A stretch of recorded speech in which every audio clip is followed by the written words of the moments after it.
जय हिंद दोस्तों। अभी तक हम लोगों ने जो बायोलॉजी के सेक्शन में बहुत सारे चैप्टर्स को कंप्लीट किए हैं। इस चैप्टर के अंतर्गत जो जीव विज्ञान हमने जो भी आपको बताया वो एनसीईआरटी पर आधारित रहा है। एनसीईआरटी बेस्ड जितने भी आपको टॉपिक्स मैंने बताए हैं उस पर जितने भी क्वेश्चंस बन रहे हैं और विगत वर्षों में जो क्वेश्चन पूछे गए हैं उन क्वेश्चंस को हम लोग यहाँ पर लगा के या देखते हैं कि हम लोग उसको कर पाते हैं या नहीं। और डिमांड के आधार पर बहुत सारे छात्रों ने ये बोला कि हमें जो क्वेश्चन का एक सेट तैयार करके दिया जाए जिससे हमें आसानी हो इसको समझने में, इस चैप्टर को। तो अब इस चैप्टर के आधार पर हमने आपको बहुत सारे क्वेश्चंस बनाए हैं जो लगभग 25 की संख्या में है। तो 25 की संख्या में है और वो मैं यहाँ पर कंप्लीट करवा रहा हूँ। इसको जल्दी से आइए हम लोग देखते हैं ताकि वीडियो छोटा बने, ज़्यादा लंबा ना हो। आइए पहला क्वेश्चन हम लोग देखते हैं, पादप तथा जंतु कोशिका में अंतर। क्या देखना है हमें? पादप तथा जंतु कोशिका में अंतर। इसका ये पूछा गया है स्वास्थ्य निरीक्षक 2005 में। अब इसको हम लोग, इसका आंसर क्या होगा ये आप लोग सोच के बताएं। तो पादप और जंतु कोशिका का मुख्य अंतर किसमें होता है? पोषण में। दूसरा क्वेश्चन, पुष्पीय पौधों का अध्ययन किस शाखा में करते हैं? ये तो बहुत सिंपल क्वेश्चन है, इसको आप लोग बता सकते हैं। यहाँ पर क्रिप्टोग्राम्स, फेनोग्राम्स, ब्रायोफाइट्स, टेरिडोफाइट्स लिखा हुआ है, तो इसको हम लोग कैसे कंप्लीट करेंगे? ये होगा फेनोग्राम्स। ठीक है। तीसरा हो गया, एक्सोबायोलॉजी क्या है? एक्सोबायोलॉजी का अर्थ क्या होता है? इसका आंसर क्या होगा? यह अन्य ग्रह पर जीवन है, वायु में जीवन, स्थलीय जीवन या शारीरिकी। एक्सोबायोलॉजी किससे संबंधित है? अन्य ग्रह पर जीवन। ठीक है, एक्सोबायोलॉजी कहलाता है। अब एग्रोएस्ट्रोलॉजी का अध्ययन करते हैं। एग्रोएस्ट्रोलॉजी का अध्ययन करते हैं किसके अंतर्गत? बीजों का, कि फसलों का, कि घासों का, कि अनाज का। ठीक है, एग्रोएस्ट्रोलॉजी, इसको आप लोग ध्यान से समझिए क्या है ये। इसका होगा आंसर घासों का। नेक्स्ट आइए, अधोलिखित में कौन सा गुण पादपों में नहीं पाया जाता है? अधोलिखित में कौन सा गुण पादपों में नहीं पाया जाता? पहला उत्सर्जी अंग, दूसरा वृद्धि, तीसरा प्रजनन, चौथा श्वसन। तो क्या होगा आंसर? आप लोग इसको देख के बताएं। उत्सर्जी अंग या उत्सर्जी तंत्र। नेक्स्ट हम लोग आते हैं, एक कोशिकीय यूकैरियोटिक और प्रकाश संश्लेषी को किस जगत में रखते हैं? एक कोशिकीय यूकैरियोटिक और प्रकाश संश्लेषी को किस जगत में रखते हैं? इसका आंसर क्या होगा? मोनेरा होगा, कि कवक होगा, कि एनिमेलिया, कि प्रोटिस्टा। क्या कह रहा है? एक कोशिकीय यूकैरियोटिक और प्रकाश संश्लेषी, तीन कंडीशंस हैं, इसके आधार पर क्या होगा?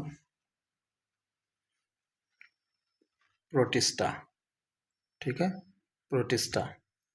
नेक्स्ट आते हैं हम लोग 7वें क्वेश्चन पे, भ्रूण अनुपस्थित होता है। भ्रूण अनुपस्थित होता है शैवालों में, ब्रायोफाइट्स में, टेरिडोफाइट्स में, अनावृतबीजी में। इसका आंसर क्या होगा? 7, इसका होगा शैवालों में। भारत में गेहूं के काले रस्ट रोग संबंधी खोज के लिए कौन से वैज्ञानिक प्रसिद्ध हैं? पहला ऑप्शन है डॉक्टर केसी मेहता, दूसरा है डॉक्टर आरपी राय, तीसरा डॉक्टर हरगोविंद खुराना, चौथा है प्रोफेसर बीरबल साहनी। इसको सोच के बताएं आप। डॉक्टर केसी मेहता। प्रोकैरियोटिक्स हैं, प्रोकैरियोटिक हैं क्या? प्रोटिस्टा हैं, कि एगेरिकस है, कि न्यूरोस्पोरा है, कि एशेरिकिया जीवाणु हैं? कौन से हैं इसमें? प्रोकैरियोटिक।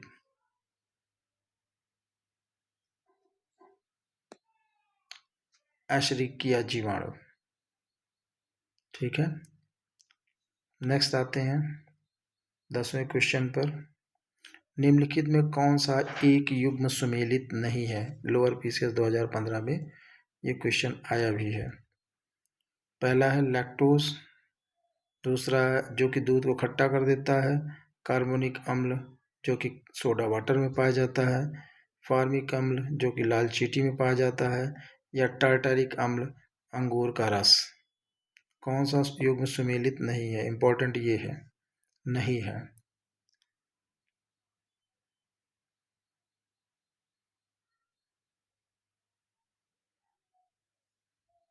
लैक्टोज, खट्टा दूध। समझ में आ रही बात? लैक्टिक एसिड होता है यहाँ पे।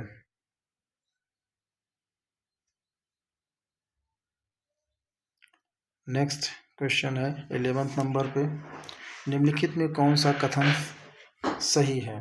प्रियांश लघुत्तम स्वजीवी कोशिका है, कि माइकोप्लाज्मा की कोशिका भित्ति अमीनो शर्करा की बनी हुई होती है, कि विषाणु सम एकल तंतु आरएनए अणु से बने होते हैं, कि रिकेशिया में कोशिका भित्ति नहीं पाई जाती है।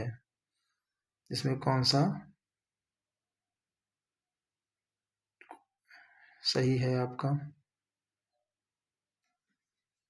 विषाणु सम एकल तंतु आरएनए अणु से बने होते हैं।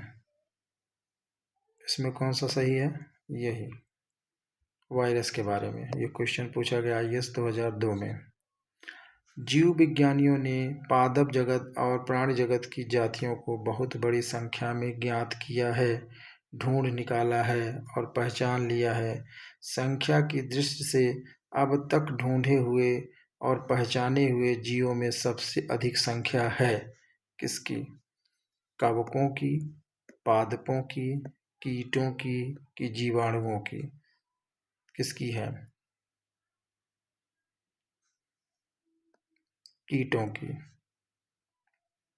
ठीक है, नेक्स्ट पॉइंट पे आते हैं हम लोग। निम्नलिखित में कौन सा युग्म सही सुमेलित नहीं है? पूछा गया है यूपी लोअर 2015 में। पहला, ये क्वेश्चन अभी हम लोग ऊपर में हम कर चुके हैं, ये कई बार पूछा जा चुका है, इसलिए इसका भी मेंशन हो गया है। ये 2015 में, इसके पहले ये पूछा गया था, हाँ लोअर 15 में, यानी 2 बार ये प्रिंटेड हो गया है। कोई बात नहीं, इसको भी हम लोगों ने देखा था लैक्टोज के बारे में। पृथ्वी पर सबसे पुराना जीव कौन सा है? नीलहरित, की कवक, की अमीबा, की उगलीना? तो इसमें BGA ब्लू ग्रीन एल्गी बताया गया है। अभी देखिए BPSC 2015 में कौन सा क्वेश्चन आया हुआ है। सबसे छोटा जीव जो स्वयं विकास एवं प्रजनन करने में सामर्थ्य है, इसमें कौन सा आंसर आएगा? पहला विषाणु है, दूसरा जीवाणु है, तीसरा माइकोप्लाज्मा, चौथा बैक्टीरियोफेज। सबसे छोटा जीव जो स्वयं विकास और प्रजनन करने में समर्थ है, माइकोप्लाज्मा। कौन सा है? माइकोप्लाज्मा। विटीकल्चर, निम्नलिखित में से कौन सा एक उत्पादित होता है विटीकल्चर के द्वारा? क्या होता है उत्पादन विटीकल्चर में?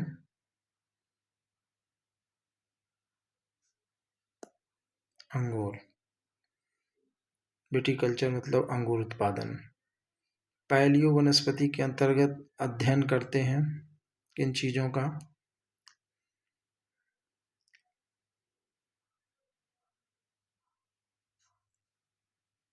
जंतु जीवाश्म, की शैवाल का, कि फफूंदी का, कि इनमें से कोई नहीं?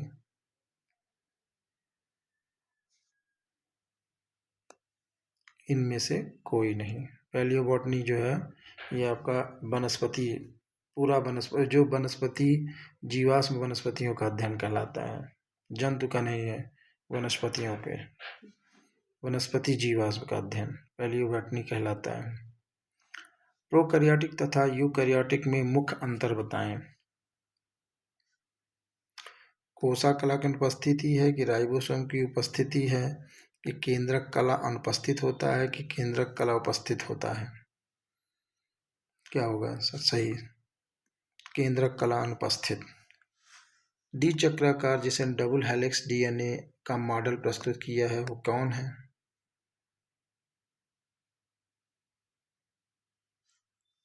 पहला लामार्क डार्विन, दूसरा रॉबर्ट हुक ल्यूवेनहॉक, तीसरा वाटसन एंड क्रिक, चौथा और ह्यूगो डी व्रीज।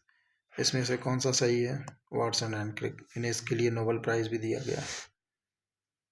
निम्नलिखित विषयों में कौन सा विषय जनसंख्या और मानव जाति के महत्वपूर्ण आंकड़ों के अध्ययन से संबंधित है? देखिए 1994 में पूछा गया पीसीएस में, इसको आप लोग बताएं।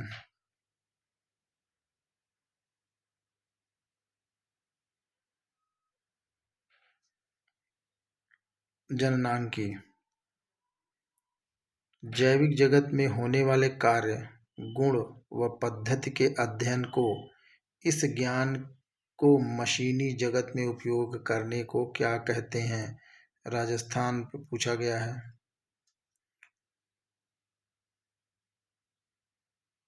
बायोनिक्स, बायोमिक्स, बायोनॉमी या बायोमेट्री। तो इसको क्या कहते हैं? बायोनिक्स। चमड़ा उद्योग में पौधों से प्राप्त होने वाली किस चीज का प्रयोग किया जाता है? इसमें है पहला रेजिन, दूसरा है म्यूसिलेज, तीसरा है लैक्टेस, चौथा है टैनिन। कौन सा होगा उसमें? Fourth option tannin. निम्न में कौन सी संरचना पादप कोशिका में विभिन्न पदार्थों के प्रवेश को नियंत्रित करती है? पहला कोशिका भित्ति, दूसरा जीवदब कला, तीसरा केंद्रक कला, चौथा गाल्जी काय। क्या प्रश्न पूछ रहा है? निम्न में कौन सी संरचना पादप कोशिका में विभिन्न पदार्थों के प्रवेश को नियंत्रित करती है?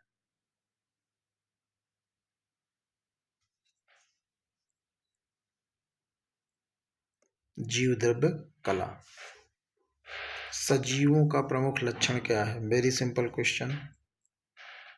पहला वृद्धि, दूसरा न्यूक्लिक अम्ल की उपस्थिति, तीसरा जीवद्रव्य, चौथा कोशिका भित्ति।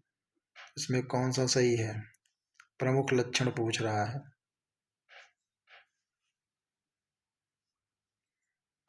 जीवद्रव्य।